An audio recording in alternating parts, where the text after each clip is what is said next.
இத்தனை வருஷமா இருக்கிறவங்க இன்னைக்கு திமுக கடவுள் கோவிலே கிடையாது, கோவிலுக்குள்ள இது பண்றவனா முட்டா பையனு செலவு வச்சிருக்கிற திமுக செய்ய யோசிக்கிறாங்கன்னா அங்க என்ன பிரச்சனை இருக்குன்னு நீங்க யோசிக்க மாட்டீங்களா? அசிஸ்டன்ட் சப் ரிஜிஸ்ட்ரார் தான் ரிஜிஸ்ட்ரேஷன் எல்லாத்தையும் பார்த்துக்கிட்டு இருக்காரு. அவருக்கு ஒரு உடல்நல குறைவுனால ஒரு நாள் லீவ் போடுறாரு. இதெல்லாமே சஸ்பீசியஸ் ஆக்டிவிட்டி மாதிரி தான் இருக்கும். எல்லாமே டாட்ஸ் எல்லாம் வச்சு பார்த்தீங்கன்னா, பட் அது விசாரணையிலேருந்து விசாரணை முடிவு வரப்போ தான் அது சஸ்பீசியஸாக இல்லை நான் சஸ்பீசியஸான்னு தெரியும் நமக்கு. Best Money Gold Jewelry Grand Royal Tours presents Behind Woods Face of the Digital Debate Show. Powered by Rajmahal Silks, Madurai. இணை பதிவாளருக்கு கோவிலினுடைய இணை ஆணையர் எழுதின ஒரு கடிதத்திலேயே தண்டாயுதபாணி சுவாமிகளுடைய மடத்தினுடைய சொத்துக்கள் தனியாருக்கு விற்பனை செய்வது தவறானது அப்படிங்கிற ஒரு இதுவை குறிப்பிட்டு சொல்லியிருக்காங்க. நிலைமை இப்படி இருக்கும் பொழுது தனியாருக்கு பத்திரப்பதிவு செய்தது அப்படிங்கிறது எப்படி கொடுக்கப்பட்டதுங்கிற ஒரு கேள்வி எழுது இல்லையா? எப்படி கொடுக்கப்பட்டது? நீங்கள் தனியாருக்கு விற்றது தவறு, அது சரிதான். அதுக்கான சட்ட நடவடிக்கைகள் நாங்கள் எடுத்துக்கிட்டு தான் இருக்கிறோம். நம்பர் 1 என்னன்னு பார்த்தீங்கன்னா, 1888 அந்த இது மடாதிபதிக்கு நம்ம பால தண்டாயுதபாணி மடத்துக்கு கொடுத்துருக்காங்க. ஸோ அதுக்கப்புறமா இப்போ ரீசெண்டாக பார்த்தீங்கன்னா மார்ச் மாதம் அந்த தனியார் ஒரு தடவை ட்ரை பண்ணியிருக்காங்க ரெஜிஸ்ட்ரேஷன் பண்ண. அப்போவே ஹெச்ஆர்என்சியிலேருந்து ஒரு லெட்ரு கொடுத்துருக்காங்க ரெஜிஸ்டர் ஆஃபீஸுக்கு. கொடுத்து என்ன சொல்லியிருக்காங்க, இந்த ரெஜிஸ்ட்ரேஷன் பண்ணக்கூடாது, இது மடத்தோட நிலம், இது கோயிலுக்கான நிலம், அதனால் இதை ரெஜிஸ்ட்ரேஷன் பண்ணக்கூடாது அப்படின்னு சொல்லியிருக்காங்க. அந்த டைமில் உடனே இமிடியட்டாக அந்த தனியார் இப்போ பதிவு செஞ்சுருக்கிறவங்க இப்போ கரெக்டாக போய் கோர்ட்டுக்கு போய் ஒரு கோர்ட் ஆர்டர் வாங்கிடுறாங்க. அந்த கோர்ட் ஆர்டரில் என்ன இருக்குன்னா, consider this order if they are submitting the proper documents அப்படின்னு ஒரு ஸ்டான்ஸ் இருக்குது அந்த கோர்ட் ஆர்டரில். அந்த கோர்ட் ஆர்டர் அவங்க வச்சுக்கிட்டு அகைன் அண்ட் அகைன் ட்ரை பண்ணிகிட்டே இருந்திருக்காங்க, முடியல. அந்த தனியார் ஆட்கள் தான் நிறைய சூழ்ச்சி பண்ணியிருக்காங்க. ஜூலை 2ஆம் தேதி கூட ஹெச்ஆர்என்சியிலேருந்து இன்னைக்கு மாரிமுத்து, அவர் பேர் மாரிமுத்து தான் நினைக்கிறேன், அவர் ஒரு லெட்டர் கொடுத்துருக்கிறாரு. இந்த நிலம் கோயிலுக்கான நிலம், இதை யாரும் பதியாதீங்க. அந்த பழனி சப் ரிஜிஸ்டார் ஆஃபீஸில் அசிஸ்டன்ட் சப் ரிஜிஸ்டார் மட்டும்தான் இப்போதைக்கு இருக்கிறார். ட்ரான்ஸ்ஃபர்ஸ் 130 ட்ரான்ஸ்ஃபர்ஸ் போட்டிருக்காங்க சப் ரிஜிஸ்டர் ஆஃபீஸில். அதுக்கு ஈஸ்வரின்னு ஒருத்தவங்க ஈரோடு சப் ரிஜிஸ்டர் ஆஃபீஸில் இருக்கவங்களும் இங்கே போட்டிருக்காங்க. அவங்க ஜாயின் பண்ணாமல் தான் இருக்காங்க இப்போ வரைக்கும். ஸோ அந்த ஆஃபீஸில் லாஸ்ட் ஒரு 7 டேஸோ 10 டேஸோ தெரில, சரியாக நாட்கள் தெரில, அசிஸ்டன்ட் சப் ரிஜிஸ்டார் தான் ரிஜிஸ்ட்ரேஷன் எல்லாத்தையும் பார்த்துக்கிட்டு இருக்கார். அவருக்கு ஒரு உடல்நல குறைவுனால ஒரு நாள் லீவ் போடுறாரு. இதெல்லாமே சஸ்பீசியஸ் ஆக்டிவிட்டி மாதிரி தான் இருக்கும். எல்லாமே டாட்ஸ் எல்லாம் வச்சு பார்த்தீங்கன்னா, பட் அது விசாரணையிலேருந்து விசாரணை முடிவு வரப்போ தான் அது சஸ்பீசியஸாக இல்லை நான் சஸ்பீசியஸான்னு தெரியும் நமக்கு. கொடைக்கானல் சப் ரிஜிஸ்டர் ஆஃபீஸில் இருக்க ஜஸ்டின் மணிகண்டன் அந்த சப் ரிஜிஸ்டார் ஒரு நாள் இன்சார்ஜ், அதாவது இங்கே இன்சார்ஜ் பொறுப்பு சப் ரிஜிஸ்டாராக ஒர்க் பண்ணுறார், சார் பதிவாளர் ஒர்க் பண்ணுறாரு. அது வழக்கமான நடைமுறை தான். ஆர்டிஓவில் ஒரு ஆர்டிஓவில் இன்ஸ்பெக்டரோ ஆர்டிஓவோ இல்லைன்னா இங்கேருந்து மீனம்பாக்கத்துலேருந்து சோழிங்கநல்லூருக்கோ சோழிங்கநல்லூர் மீனம்பாக்கத்துக்கோ போய் பொறுப்பு பார்ப்பாங்க ஒரு நாள். அவங்களுக்கு அந்த ஆக்டிவிட்டி அந்த ஆஃபீஸோட நேச்சர்லாம் தெரியாது, அவங்களோட ஜாப் நேச்சர் தெரியும். அந்த ஆஃபீஸில் என்னென்ன இதுக்கு முன்னாடி என்னென்ன நடந்திருக்கு, இதுக்கு முன்னாடி என்னென்ன பிரச்சனைகள் இருக்குது அப்படின்னு தெரியாது. அவர் பதிவு பண்ணப்போ அந்த கோர்ட் ஆர்டரை டைரக்ஷனாக காமிச்சு அவங்க ரெஜிஸ்ட்ரேஷன் பண்ணிட்டு போயிட்டாங்க. அந்த டைரக்ஷன் கோர்ட் ஆர்டர் காமிச்சு பண்ணதுனால அவர் இந்த ஜஸ்டின் மணிகண்டன்றவர் அவர் சைடில் இருந்து ஜஸ்டிஃபிகேஷன் சொல்லியிருக்காரு. இப்போ இன்றைக்கி காலையில் முன்ஜாமீன் வாங்கியிருக்கிறாரு. ஒரே நாள் இது நடந்திருக்கா சார்? இல்லை, இது ரொம்ப நாளாக அவங்க ட்ரை பண்ணிக்கிட்டே இருந்திருக்காங்க. அந்த தனியார் இப்போ ரெஜிஸ்ட்ரேஷன் பண்ணவங்க இல்லை, கோர்ட்டில் கேஸ் போயிட்டு இருக்கு. கரெக்டாக அந்த பர்டிகுலர் கோர்ட்டில் கேஸ்லாம் இல்லை மேடம், கோர்ட்டில் ஆர்டரே கொடுத்துட்டாங்க, இது மடத்தின் நிலம்தான்னு.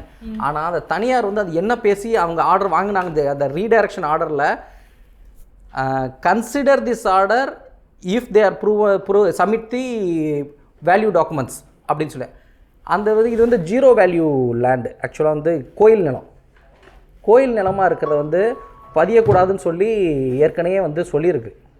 இல்ல, அந்த ஒரு நாள்ல இவங்க பதியப்பட்டிருக்கு அப்படிங்கிறது அந்த ஒரு நாள் திட்டமிட்ட விஷயமா இல்ல அது அப்படி விசாரணையில் இருக்குது. இப்போ எல்லார் மேலேயும் எஃப்ஐஆர் போட்டு விசாரணை நடத்திக்கிட்டு இருக்கோம். ஸோ இந்த கோயில் நிலத்தில் யார் தனியார் இந்த பதிவு பண்ண தனியார் யார், இவங்களுக்கு பின்புலம் யார் இருக்கா, இதை யார் மேலே நடவடிக்கை எடுக்க சொல்லியிருக்காங்கன்னு இந்த சட்ட விசாரணை போய்கிட்டு எல்லார் மேலேயும் எஃப்ஐஆர் போட்டாச்சு, சஸ்பெண்ட் பண்ணியாச்சு. உடனே அந்த பதிவு பண்ணி கொடுத்த சப் ரிஜிஸ்டார் ஒரு நாள் இன்சார்ஜ் சப் ரிஜிஸ்டார் கொடைக்கானலில் இருந்த சப் ரிஜிஸ்டாரை இது சஸ்பெண்ட் பண்ணிட்டோம்.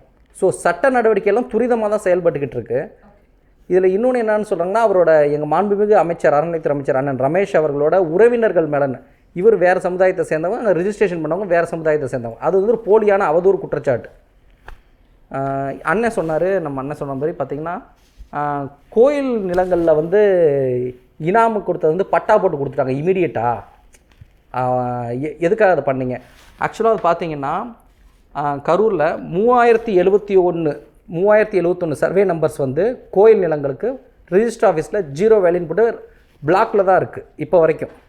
அதில் 2024 சர்வே நம்பர் பிளாக்.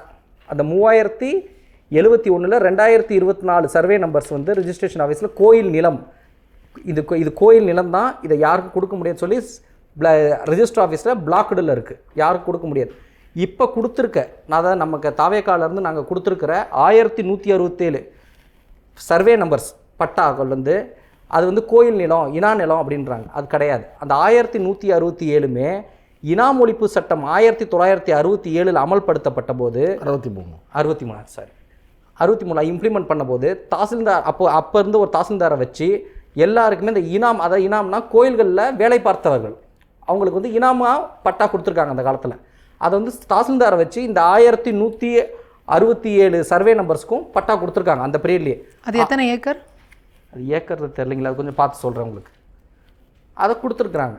அதை வந்து அவங்க வந்து ஒரு 50-60 வருஷமாக அனுபவத்தின் பேரில் அனுபவிச்சுட்டு வந்திருக்கிறாங்க. இதுக்கு முன்னாடி இந்த 1167 சர்வே நம்பர் மேலே எந்த வழக்குகளுமே இல்லை. இது வந்து கோயில் நிலம், இது வந்து உங்களுக்கு வைக்கக்கூடாது. அதே மாதிரி இந்த ரோடு போடுறப்ப, ஹைவேஸ் போடுறப்ப இது நம்ம கவர்மெண்ட் வந்து ரோடை எடுக்கிறப்ப இந்த நிலங்களுக்கு இழப்பீடாகவும் கொடுத்துருக்குது. நமக்கு ஹிஸ்ட்ரி இருக்குது. இந்த ரோடு போடுறப்ப, நெடுஞ்சாலைகள் போடுறப்ப ரோடை எடுப்பாங்க. ரோடு போடுறப்ப நிலங்களை எடுப்போம், மக்கள்கிட்ட இருந்து நிலங்களை வாங்குவோம், பணம் கொடுத்து நிலங்களை வாங்குவோம். இந்த நிலங்களுக்கு ஈடாக பணம் கொடுத்து கவர்மெண்ட் வாங்கியிருக்குது. ஸோ அவங்க பேரில் இப்போ என்ன அவங்களுக்கு எதனால் வந்து நம்ம இப்போ இந்த 1167 பட்டாக்களும் வழங்கப்பட்டதுன்னா, அவங்களுக்கு வந்து என்ன பண்ணிட்டாங்க, இந்த பத்திரங்களை வச்சு ஒரு கல்யாணம் காட்சினா லோன் வாங்க முடியல, ஒரு கடன் வாங்க முடியல, தான் மகனுக்கோ அடுத்த ஜென்ரேஷனுக்கு எழுதி கொடுக்க முடியல. இது மாதிரி நிறைய ப்ராப்ளம்ஸ் இருந்திருக்கு அவங்களுக்கு. இப்போ முடிச்சிடுறேன் சார், அதுக்கப்புறம் உங்களோட டவுட் சொல்லுங்கள். அதனால் அவங்க என்ன பண்ணுறாங்க, போன கவர்மெண்ட்டில் தேர்தல் வாக்குறுதியாக கொடுத்துருக்காங்க. சரி, தேர்தல் வாக்குறுதியாக கொடுத்துருக்காங்க டிஎம்கேலையுமே, ஆனால் அதை நிறைவேற்றல அவங்க. இப்போ நாங்கள் வந்தோன்னா மக்களோட குறைகளையும் பார்த்து, அரசியல் மட்டும் பார்க்குறது இல்லை, மக்களோட குறைகளையும் நாங்கள் பார்க்கணும். ஸோ இதுபடி சட்டப்படி தான் எல்லாமே செஞ்சு கொடுத்துருக்கோம். கேஸ் பை கேஸ் விசாரணை நடைபெற்றதா, நோட்டீஸ் அனுப்பப்பட்டதா, எல்லாமே பண்ணியிருக்கோம் சார். சார் ஃபைனலாக முடிச்சேன், அப்புறம் உங்கள் கொஸ்டின் சொல்லுங்கள், அதுக்கு நான் பதில் சொல்லுங்கள் சார். இப்போ வந்து கோர்ட்டில் என்ன கேட்டிருக்காங்க, ரெவன்யூ டாக்குமெண்ட், வருவாய்த்துறை டாக்குமெண்ட்டு, சப் ரிஜிஸ்ட்ரார் டாக்குமெண்ட்டு, அறநிலையத்துறை டாக்குமெண்ட் எல்லாத்தையும் கொண்டு வாங்க, ஐ வில் வெரிஃபை அப்படின்னு இருக்காங்க. அவங்க வெரிஃபை பண்ணி சட்டப்படி தான் தாவேகா அரசும் தமிழ்நாடு அரசும் இயங்கும். அவங்க கோர்ட் என்ன சொல்ல போகிறாங்களோ அதை படி தான் நாங்கள் கேட்டு நடப்போம். இப்போ வரைக்கும் சட்டப்படியான விஷயங்களில் தான் நாங்கள் எங்கே இருக்கோம். சட்டப்படியாக தான் 1167 பட்டாக்களும் வழங்கப்பட்டிருக்கு.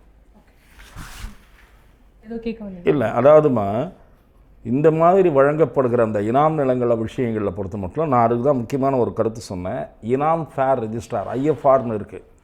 அது என்ன சொல்லுதோ அதனுடைய இதுதான் மேலோங்கும், அவனுடைய பார்ட்டியினுடைய கிளைம் மேலோங்காது. அவர் சொல்கிறாருல 1963 இனாம் ஒழிப்பு சட்டம். ஆகவே இதில் வந்து என்ன நான் கேட்குற கேள்வி, அவசர கதியில் 9ஆம் தேதி ஆடுற ஒரு 50ஆம் தேதிக்கு முன்னாடி 5ஆம் தேதி 6ஆம் தேதி நீண்ட நாள் பிரச்சனை மேடம். என்ன அப்படின்ற, அதாவது MR விஜயபாஸ்கர் உங்கள் கட்சிக்கு வந்த பிறகு இதெல்லாம் ரொம்ப வேகமா நடக்குது. பணம்பல உளுந்த கதையெல்லாம் கிடையாதுங்க, நீண்ட நாட்கள். இரண்டாவது 10ஆம் தேதி தான் கோரிக்கை வைக்கிறாரு, ஆனா 9ஆம் தேதி ஆர்டர் ரெடி. கரூர் வராரு. அப்ப என்ன மக்களுக்கு தெரியாது? இந்து சமய அறநிலையத்துறை அமைச்சர், இருங்க, குற்றச்சாட்டும் இந்து சமய அறநிலையத்துறை அமைச்சராக இருந்த திரு சேகர் பாபு அவர்கள் இவ்வாறு இதே கோரிக்கை மீது சட்டப்பேரவையில் பதிலளித்திருக்கிறார். இது ஏற்க முடியாது, கோயில்களுக்கான நிலத்தை அப்படியெல்லாம் கொடுத்து விட முடியாதுன்றாரு.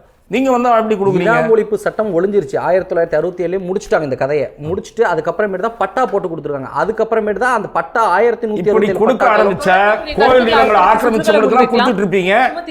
ஆக்கிரமிப்பு நிலம் சார், அந்த 2024 சர்வே நம்பர்ஸும் பிளாக்ல தான் இருக்கு. கோயில் நிலம் 1 இன்ச் கூட யாருக்கும் இதுவரை யாருக்கும் கொடுக்கப்படல. தொடர்ந்து பேசலாம். பாசக தொடர்ந்து வந்து அறநிலையத்துறையே அப்படிங்கிற ஒரு துறையே வேண்டாம்ங்கிற நிலைப்பாட்டை தான் தொடர்ந்து இருந்து வந்தாங்க. இந்த ஒரு பிரச்சனையிலுமே அவர்கள் மீது தான் குற்றம் சாட்டப்படுது. ஏன்? ஆமாம், இந்து சமய அறநிலையத்துறைக்கு முதல்ல ஒரு கிளாரிட்டியே வேணும். இங்கே இருக்கிற நிலங்கள் சொத்துக்கள் இதெல்லாமே கோவிலோட நிலங்கள், கோவிலோட சொத்துக்கள். அதில் இந்து சமய அறநிலையத்துறைக்கு எந்த ஒரு அதிகாரமும் கிடையாது. அவங்க வெறும் கணக்கு பிள்ளை.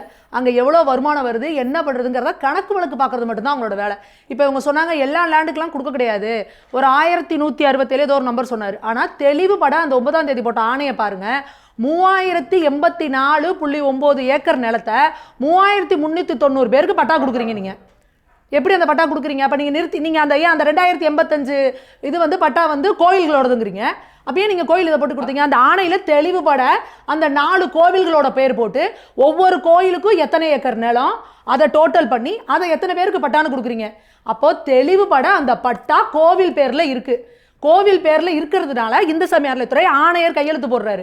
நாங்கள் என்ன சொல்கிறோம், விவசாயிகள் நிறைய பேரோடது அந்த இதில் வந்து 63 இதில் வந்து நிறைய லாக் ஆகிருக்குன்னா நீங்கள் என்ன பண்ணியிருக்கணும், இண்டிவிஜுவலாக கேஸ் டு கேஸ் வந்து அதுக்கு வந்து ஒரு கமிஷன் போட்டு ஒரு குழு அமைச்சு விசாரித்து எல்லாரும் கேள்வி கேட்குறாங்க. நீங்கள் போன முறை அதிமுக பாஜக கூட்டணியில் இருந்தப்போ சொன்னீங்களே, தெளிவுபட சொல்லியிருந்தோம். ஒரு குழு அமைச்சு அதை விசாரித்து உண்மையாலுமே விவசாயிகளோட நிலம். ஆனால் இந்த விவகாரம் தெரிய வந்த உடனேயே இந்த துறையினுடைய அதிகாரிகள் தான் வந்து புகார் கொடுத்து அது தொடர்பான விசாரணைகள் எல்லாமே போயிட்டு இருக்கு. நாங்க என்ன கேட்கிறோமா, ஏமா இத்தனை வருஷமா இருக்கிறவங்க இன்னைக்கு திமுக கடவுள் கோவிலே கிடையாது, கோவிலுக்குள்ள இது பண்றவங்க முட்டா பையனு செலவு வச்சிருக்கிற திமுக செய்ய யோசிக்கிறாங்கன்னா அங்க என்ன பிரச்சனை இருக்குன்னு நீங்க யோசிக்க மாட்டீங்களா? அங்க விஜயபாஸ்கர் அவர்கள் வந்து என்ன பேசுறாரு, அங்க வந்து நின்றுட்டு கோவில் நிலம் அதுல வந்து கருணை அடிப்படையில வந்து முதல்வர் வந்து இது பண்ணணும்னு கோரிக்கை வைக்கிறாரு. எப்படி கோரிக்கை வைக்கிறீங்க? போல இப்போதைக்கு பழனி இல்ல பழனி நான் அடுத்து சொல்றேன், முதல்ல இந்த கரூரை முடிச்சுட்டு வரேன். அப்ப விஜயபாஸ்கர் அவர்கள் நான் சிம்பிளா சொல்றேன், உடனே எல்லாரும் கிளம்பி வராங்க. கோவில் நிலம் வந்து கோவில் எதற்காக? மக்களுக்காக தானே, மக்கள் சொத்து மக்களுக்கு தான் அப்படின்றது கொடுக்கப்பட்டது, கோவிலுக்கு கோவிலுக்கு தான் சொந்தம். நான் என்ன சொல்றேன், விஜயபாஸ்கர் சொத்து வாங்கி வச்சிருக்காரு, கரூர் முறிக்க நிலம் இருக்கு, இல்லாதப்பட்ட ஏழைகள் எல்லாம் போய் ஒரு நிலத்துல இடம் போட்டுட்டு வீடு கட்டிட்டு இருந்தீங்கன்னா கருணை அடிப்படையில் அவங்களுக்கு கொடுத்துருவீங்களா? என்னங்க அநியாயமா இருக்கு? கோவில் நிலம் கோயிலுக்கு தானேங்க சொந்தம். அடுத்து இங்க இந்த பழனிக்கு வாங்க. பழனியில இந்த சினிமாவில் வர மாதிரி, இந்த துப்பாக்கி படத்தில் வர மாதிரி எவ்வளோ டேர்னிங்கு ட்விஸ்ட்டு என்னென்ன வச்சுருக்காங்க பாருங்கள். எப்படி இங்கே இருக்கிற பழனியில் இணை ஆணையராக இருக்கார் மாரிமுத்து அவர்கள், அவருக்கு வந்து ப்ரமோஷன் கொடுக்குறீங்க. அதே போல் சார் பதிவாளர்கள் எல்லாருக்குமே வந்து ஒரு 132 பேருக்கு வந்து டிரான்ஸ்ஃபர். அதில் பழனியில் இருக்கவர் ஒருத்தர் ப்ரமோஷன் லிஸ்ட்டில் 2வது இணை ஆணையர் 2ஆம் தேதி ஒரு லெட்டர் அனுப்புகிறாரு. ஞாபகம் வச்சுக்கோங்க, 2ஆம் தேதி, இந்த மாதம் 2ஆம் தேதி லெட்டர் திருப்பி அனுப்புகிறாரு. அந்த பிரச்சனைக்குரிய இடத்த யாருக்கும் ரெஜிஸ்ட்ரேஷன் பண்ணிடக்கூடாது அப்படின்னு சொல்லி லெட்டர் அனுப்பிட்டு போகிறாரு. அடுத்து இங்கே இருக்கிறவங்க போனதுக்கப்புறம் இன்னொருத்தவங்களை நீங்கள் போடுறீங்க, அவங்க கரெக்டாக அந்த இடத்துல லீவு, அப்போ பொறுப்புன்னு இன்னொருத்தர் வராரு. அவர் வர அன்னைக்கு இவ்வளோ பெரிய பிரச்சனை இருக்கக்கூடிய, அதுவும் பாருங்கள் கிட்டத்தட்ட 100 கோடி வேல்யூ உள்ள லேண்டை நீங்கள் 2 கோடிக்கு வந்து ரிஜிஸ்டர் பண்ணுறீங்க. இந்த ரிஜிஸ்ட்ரேஷன் அன்னைக்கு அது முடியுது. அப்போ யோசிச்சு பாருங்கள், இது எல்லாத்துக்கும் எவ்வளோ பிரச்சனைகள் இருக்குது. இது எல்லாத்துக்கும் பின்னாடி யார் இருக்காங்க? குமரகுருபரன்கிறவர் வந்து இதுக்கு டைரக்டர். அவர் பாருங்க, அவர் தான் பத்திரப்பதிவு துறைக்கும் பொறுப்பு, அவர் தான் வணிக வரித்துறைக்கும் பொறுப்பு, இந்து சமய அறநிலையத்துறைக்கும் அவர் தான் பொறுப்பு. அப்போ ஏற்கனவே டிஆர் ரமேஷ் அவர்கள் ஒரு இடத்துல பேசுறாரு, இது பெரிய டேஞ்சரு. இந்து சமய அறநிலையத்துறைக்கு வந்து டைரக்டரா இருக்கிறவரை நீங்க டூரிசமோட கனெக்ட் பண்ணலாம், பத்திரப்பதிவுத்துறையோட ஏங்க கனெக்ட் பண்றீங்க? இந்து சமய அறநிலையத்துறைக்குள்ள இங்க நம்ம கோவிலுக்கு கீழே லட்சக்கணக்கான ஏக்கர் நிலங்கள் இருக்கு. ஏற்கனவே லட்சக்கணக்கான ஏக்கர் நிலங்கள் எங்க போச்சுன்னு தெரியல, போன திமுக ஆட்சியில கணக்குல கொண்டு வாங்கன்னு கேட்கிறோம். இன்னைக்கு இந்த பழனி விவகாரம் வெளியில தெரிஞ்சதுனால பெரிய விஷயமாகுது. வெளியிலேயே தெரியாமல் எவ்வளோ அவுட்டரில் இருக்க லேண்டு, நீங்கள் தான் பத்திரப்பதிவுத்துறைக்கு டைரக்டராக இருக்கீங்க, இந்த மாதிரி சார் பதிவாளர்களை இங்கேருந்து மாற்றி அங்கே போடுறதே தான் போட்டு நீங்கள் ரெஜிஸ்டர் பண்ணிட்டீங்கன்னா வெளியில் தெரியறத மட்டும்தான் மக்கள் போராடுவாங்க, பிரச்சனையாகும்.